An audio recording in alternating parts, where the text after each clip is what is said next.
BJP का CM रहे या ना रहे, ये बीजेपी को ही, कमल छाप को ही वोट करते हैं। लेकिन इसके बावजूद जो 128 जातियां अति पिछड़ों में हैं, उसमें कई ऐसी जातियां हैं जो नीतीश कुमार के साथ अलाइन नहीं। धरती इधर से उधर हो जाए, सूर्य पूर्व से पश्चिम हो जाए, पश्चिम से भी अगर उग जाए, तभी मुसलमान कमल को वोट नहीं। अगर नित्यानंद राय को भारतीय जनता पार्टी प्रमोट करती है और उन्हें मुख्यमंत्री बना देती है, तब बीजेपी सबसे मजबूत स्थिति में रहेगी। तो क्या कुर्मी का वोट जो है वो एनडीए के खाते में जाएगा?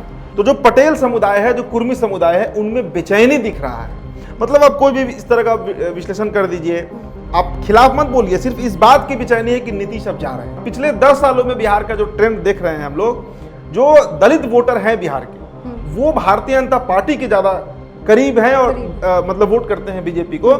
नमस्कार, न्यूज़ 11 का डिजिटल प्लेटफॉर्म देख रहे हैं आप और मैं हूं प्रगति शर्मा आपके साथ। देखिए, बिहार की राजनीति इस वक्त ऐसे मोड़ पे खड़ी है जहां पर नीतीश कुमार के जाने के बाद अब हर कोई यही सोच रहा है कि बिहार का जातीय समीकरण और राजनीतिक समीकरण आखिर क्या होगा, क्या बदलेगा नीतीश कुमार के जाने के बाद। तो हमारे साथ उदिप्त हैं जो बिहार की राजनीति को बेहद करीब से जानते हैं। चलिए बातचीत करते हैं उदिप्त से और जानते हैं क्या लगता है उदिप्त की नीतीश कुमार के जाने के बाद बिहार का जातीय समीकरण क्या होगा। देखिए, नीतीश कुमार तो खैर अब बिहार से विदा ले ही रहे हैं, मतलब मुख्यमंत्री के पद से, लेकिन इसकी चर्चा हम लोग बहुत बार पहले भी कर चुके हैं कि जो पोस्ट नीतीश एरा होगा, नीतीश कुमार के बाद का जो बिहार होगा, उसमें जिस वोट बैंक को नीतीश कुमार अपने साथ लेकर 20 सालों से चले, उस वोट बैंक पर क्या असर पड़ेगा, बीजेपी कितना उस वोट बैंक को अपने साथ रख पाएगी और साथ लेकर चल पाएगी तब तक जब तक बीजेपी बिहार में मतलब सीएम बनाते रहे, सत्ता में रहे। अब चर्चा तो कई नामों पर है, अलग अलग जातियों का समीकरण है। नीतीश कुमार के जो मूल वोटर रहे हैं, वो एक तो इनके स्वजाति रहे हैं, कुर्मी जाति, और दूसरा जो इनके साथ सबसे मजबूत स्तंभ कहिए या वोट बैंक कहिए, वो अति पिछड़ा का वोट बैंक रहा है। देखिए, सवर्ण कभी नीतीश कुमार के वोटर नहीं, वो बीजेपी के वोट के कारण नीतीश कुमार को वोट करते रहे। इसके अलावा जो अनुसूचित जाति जनजाति हैं, मतलब जिन्हें आप दलित कहते हैं, वो भी नीतीश कुमार के कोर वोटर नहीं रहे हैं।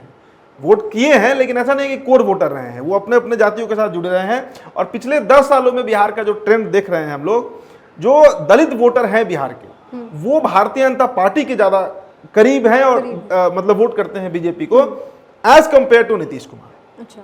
अब जहां तक नीतीश कुमार का मामला है, तो हमने आपको बताया कि एक बड़ा तबका अति पिछड़ों का है जो नीतीश कुमार के साथ रहा, और लवकुश वोट इनके साथ शुरू से रहा। लवकुश वोट इनके साथ ही रहा, मतलब कुशवाहा और कुर्मी का वोट है। अच्छा। तो अब जाएंगे तो इसमें टूट फूट तो होना है, ये जान लीजिए। क्योंकि देखिए, 20 सालों तक नीतीश कुमार बिहार के मुख्यमंत्री रहे, मतलब एक जाति का मुख्यमंत्री 20 सालों तक बिहार में शासन किया, और उस जाति में इस वक्त अगर आप सोशल मीडिया पे हैं और पॉलिटिकल लोगों से जुड़े हुए हैं, वैसे लड़के जो पॉलिटिक्स में इंटरेस्ट लेते हैं, तो जो पटेल समुदाय है, जो कुर्मी समुदाय है, उनमें बेचैनी दिख रहा है। मतलब आप कोई भी इस तरह का विश्लेषण कर दीजिए, आप खिलाफ मत बोलिए, सिर्फ इस बात की बेचैनी है कि नीतीश अब जा रहे हैं। आप देखिए, नीतीश को लोग कहते हैं कि जातिवादी नहीं थे। मुझे लगता है कि जगन्नाथ मिश्र के बाद बिहार में अगर कोई सच में जातिवाद किया अपने जाति के साथ और उनको सच में सेटल किया, तो वो नीतीश कुमार ही थे। लालू यादव ने यादवों के लिए कुछ नहीं किया। ये मुगालते में हम रहते हैं कि लालू यादव ने यादव तो बदनाम हो गए लालू के चलते, लेकिन यादव का समर्थन तो दिखता है, समर्थन दिखता है, अंधभक्ति दिखता है। लेकिन आप बताइए ना कि लालू यादव के मुख्यमंत्री रहते हुए या राबड़ी देवी के 15 सालों में कितने यादव थे जो सचिवालय में नौकरी करते हुए देखे गए? उनके रिजम में कितने यादव थे जिनको नौकरी लग गया? कितने यादव थे जो बड़े बड़े ठेकेदार बन गए? आंकड़ा ना के बराबर है।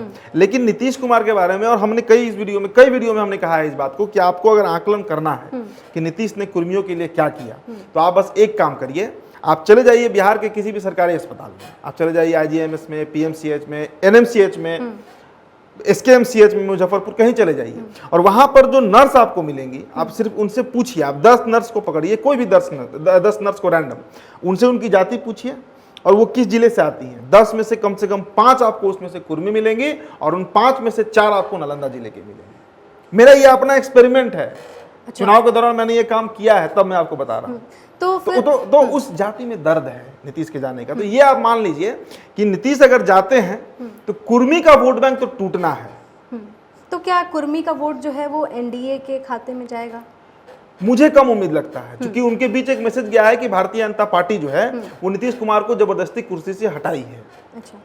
अति पिछड़ा को लेकर के क्या कहेंगे कि अति पिछड़ा फिर किसके साथ जाएगा, आरजेडी या फिर एनडीए? देखिए, अति पिछड़ा का समीकरण 1995 से अब तक जो देखने को मिला है, 1995 से अब तक अति पिछड़ा का एक तबका ऐसा है, जैसे आप बढ़ई कह लीजिए, लोहार कह लीजिए, ठठेरा कह लीजिए, तेली कह लीजिए, हलवाई कह लीजिए, या कई जातियां ऐसी हैं, या आप इनको जोड़ लीजिए, निषाद लोग को, मल्लाह, केवट, बिंद, बिलदार जो जातियां हैं, ये ट्रेडिशनली बीजेपी के वोटर हैं।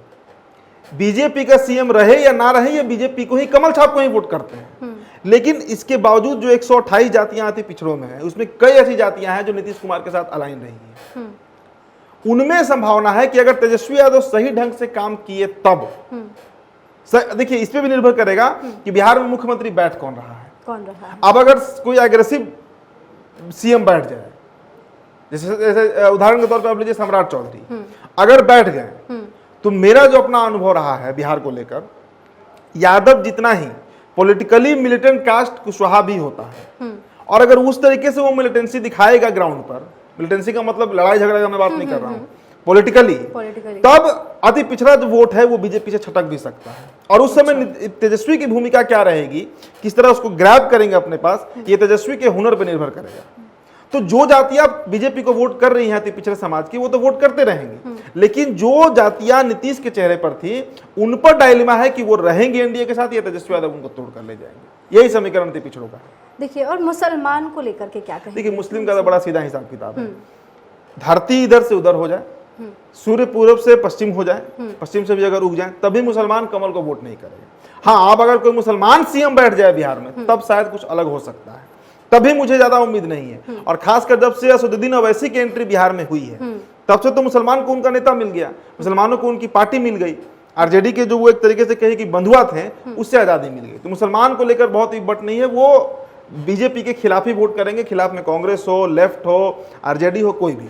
अच्छा, यादव का वोट जिस तरीके से आपने बताया कि लालू यादव को लेकर के अंधभक्ति है, तो ये आरजेडी का जो भी सपोर्टर है या फिर जो भी वोट है जो यादव है, वो क्या एनडीए के खाते में जा सकते हैं? ये तभी संभव होगा जब भारतीय जनता पार्टी किसी यादव को मुख्यमंत्री बना दे।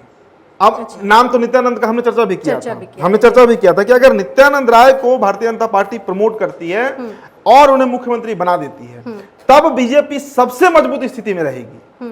समीकरण बहुत सिंपल है, हमने बताया भी था। देखिए, यादव का 14% वोट बैंक है, दिखता 14% है, लिखता 14% है, लेकिन वोट कास्ट जब होता है तो वो 20 से 22% हो जाता है।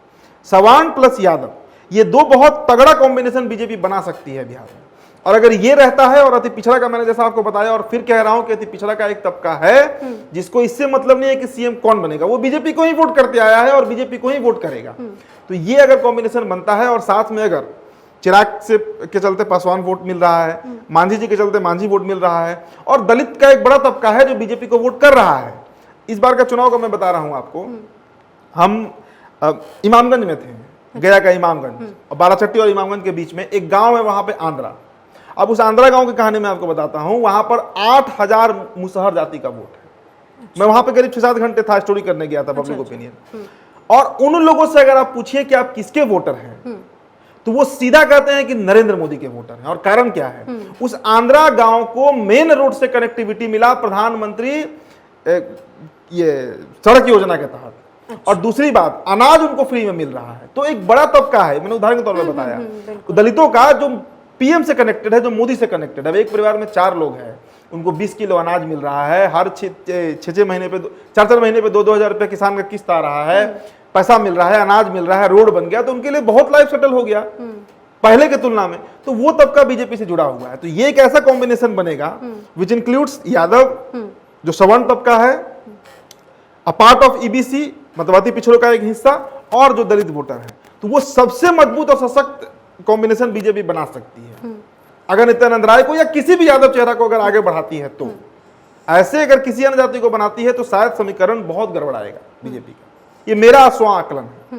तो सवर्ण को लेकर के क्या कहेंगे कि अगर नित्यानंद राय नहीं बनते हैं या फिर सम्राट चौधरी नहीं बनते, अच्छा कोई चेहरा है ऐसा सवर्ण का? नहीं, देखिए सवर्ण चेहरा तो खैर बीजेपी जिसको चाहेगा पर्ची से किसी को भी बना सकती है, किसी को बना हाँ, सकता है, बिल्कुल। सिरजी सिंह को बना सकता है, ऋतुराज सिन्हा है उनको बना सकता है, युवा है बड़े। तो जब अगर कोई सवर्ण बनता है, मान के चलिए, तो फिर क्या होगा जाति समीकरण? तब सबसे खराब स्थिति में बीजेपी आ जाएगी, जो मेरा अपना आकलन है। सवर्ण बनता है तो यादव इनके साथ नहीं है, लवकुश भाग ही जाएगा, तय है लवकुश भाग जाएगा, तो बचेगा क्या? ईबीसी का एक हिस्सा और सवर्ण का एक हिस्सा, तो बड़ा कमजोर स्थिति में भारतीय जनता पार्टी आ जाएगी। इसीलिए बीजेपी कभी भी सवर्ण को अभी मौजूदा में स्थिति में तो नहीं बनाने जा रही है। भविष्य में हो सकता है अगर बीजेपी यहाँ पर 15-20 साल शासन कर ले तो भविष्य में हो सकता है कि 5 साल 10 साल के बाद एक बार एक्सपेरिमेंट करे सवर्ण को लेकर। लेकिन आज के परिदृश्य में बिहार में जो जाति का ताना बाना है उसमें मुझे संभव होते नहीं दिख रहा है कि किसी सवर्ण से किसी को मुख्यमंत्री भारतीय जनता पार्टी बनाकर बैठाएगी। अगर नित्यानंद राय या फिर सम्राट चौधरी अगर मुख्यमंत्री बनते हैं कोई भी, तो सवर्ण का पूरा वोट बैंक बीजेपी में जाना तय है। कहाँ जाएगा वो? आप ये सोचिए ना कि भूमिहार राजपूत किसको वोट करेगा, पंडित जी किसको वोट करेंगे। लाला जी का तो ऐसा कहानी है कि अगर बेटा आरजेडी से चुनाव लड़ जाए तो उसके पिता उसको वोट नहीं करेंगे, वो कमल जगह दबा देंगे। अच्छा, कई सीट पे उदाहरण है इसका, वहां जातिवाद नहीं है। आप बताइए ना कि भूमिहार कभी कांग्रेस को वोट करने जा रहा है, भूमिहार कभी आरजेडी को वोट करेगा? कभी नहीं करेगा वोट। ना राजपूत करने जा रहा है, राजपूत तो थोड़ा मोड़ा कर भी देगा, भूमिहार तो बिल्कुल नहीं करेगा। तो करेगा कौन? सवर्ण के पास सबसे बड़ा नहीं है, कह सकते हैं। नहीं, सबसे बड़ा मुद्दा उनके लिए राष्ट्रवाद होता है, राम मंदिर होता है, और वो सारे पैमाने पर बीजेपी खड़ी है। अभी देखिए यूजीसी को लेकर थोड़ा सा बवाल मचा तो उसको भी मैनेज करने में बीजेपी लगी हुई है। तो इसलिए मुझे नहीं लगता कि सवर्ण को मौका भारतीय जनता पार्टी देगी, और सवर्ण टूटेगा भी नहीं। सवर्ण नहीं टूटने जा रहा है बीजेपी से। ठीक है, चलिए, तो हमारे साथ थे उदित, जिन्होंने बताया कि किस तरीके से नीतीश कुमार के जाने के बाद बिहार का जाति समीकरण होगा। अब देखना है कि नीतीश कुमार के जाने के बाद जब नया मुख्यमंत्री का चेहरा आता है तो आखिर बिहार की राजनीति में क्या उलटफेर होती है और जातीय समीकरण क्या निकल कर आता है। फिलहाल इस अपडेट में इतना ही। तमाम और ऐसी अपडेट के लिए जुड़े रहें न्यूज़ 11 के डिजिटल प्लेटफॉर्म के साथ। धन्यवाद।